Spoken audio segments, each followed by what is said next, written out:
అందరికీ వినాయక చవితి శుభాకాంక్షలు. ఈ వినాయక చవితి సందర్భంగా చిన్నప్పటి నుంచి వినాయక వ్రత కథ విన్నప్పుడల్లా మనందరికీ ఉన్న ఒక $1 మిలియన్ క్వశ్చన్కి ఆన్సర్ని ఇవాళ తెలుసుకుందాం. ఇంతకీ క్వశ్చన్ ఏంటంటే, లోపలికి వెళ్ళొద్దని ఆపినందుకే చిన్నపిల్లడని కూడా చూడకుండా కోపంతో గణపతి తలని శివుడు ఎందుకు నరికేశాడు అని.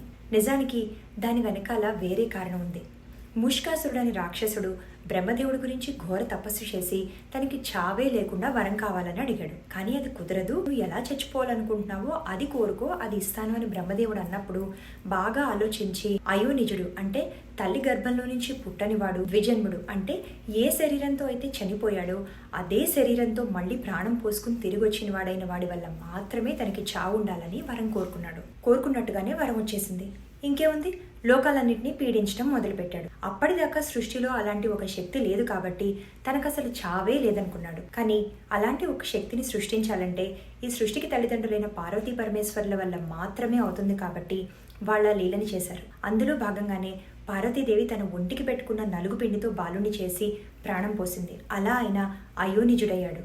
త్రిశూలంతో తల నరికేసిన తర్వాత గజాసుడి తలని అతికించి ప్రాణం పోసినందువల్ల ఆయన ద్విజన్ముడయ్యాడు. అంటే ఏ శరీరంతో అయితే ప్రాణం పోగొట్టుకున్నాడో మళ్ళీ అదే శరీరంతో బ్రతికొచ్చి.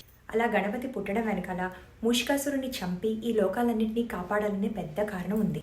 ఈ విషయం తెలియక చాలామంది పరమేశ్వరుడికి చాలా కోపం ఎక్కువేమో, అందుకని లోపలికి వెళ్ళొద్దని ఆపినందుకే ముందు వెనక ఆలోచించకుండా చిన్న పిల్లడాన్ని కూడా చూడకుండా తల తీసేశాడు అని అనుకుంటారు. కోపంలో చంపేయాలి అని అనుకుంటే తల మాత్రమే తీసేయాల్సిన అవసరం ఏముంది? మూడో కన్ను తెరిచి పూర్తిగా భస్మమే చేసేయచ్చు కదా. కానీ అలా చేయలేదు. ఈ లోకాల్ని కాపాడడానికి ఏది అవసరమో ఎలా అవసరమో పార్వతీ పరమేశ్వరులిద్దరూ అదే చేశారు.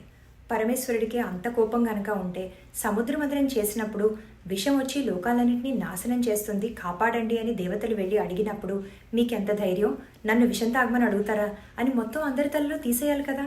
కానీ ఆయన అలా చేయలేదే. వాళ్ళు కాపాడండి అని అడిగితే ఆయనే ఎదురెళ్ళి ఆ విషయాన్నంతటినీ తన గొంతులో దాచుకున్నాడు కదా. అలాగే భృగు మహర్షి లింగరూపుడివై పడుండు అని పరమేశ్వరుని శపించినప్పుడు నవ్వుతూ ఆ శాపాన్ని స్వీకరించాడే కానీ నీకెంత ధైర్యం నన్ను శపిస్తావా అని మూడో కన్ను తెరిచి ఆయన్నేం భస్మం చేసేలేదే. రాక్షసులందరూ విష్ణుమూర్తిని శత్రువులాగా చూసిన శివుని మాత్రం పూజిస్తారు.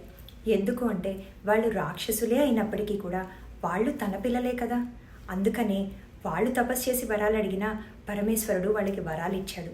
రాక్షసుల్నే తన పిల్లల్లాగా చూసే ఆయనకి తన పిల్లాడైన గణపతిని తల నరికి చంపేయాల్సినంత కోపం ఎందుకు వస్తుంది? అది ఈ లోకాన్ని కాపాడడానికి వాళ్ళిద్దరూ చేసిన చిన్న లీల. గణపతి బప్పా మోరియా, ఆదా లడ్డు చోరియా.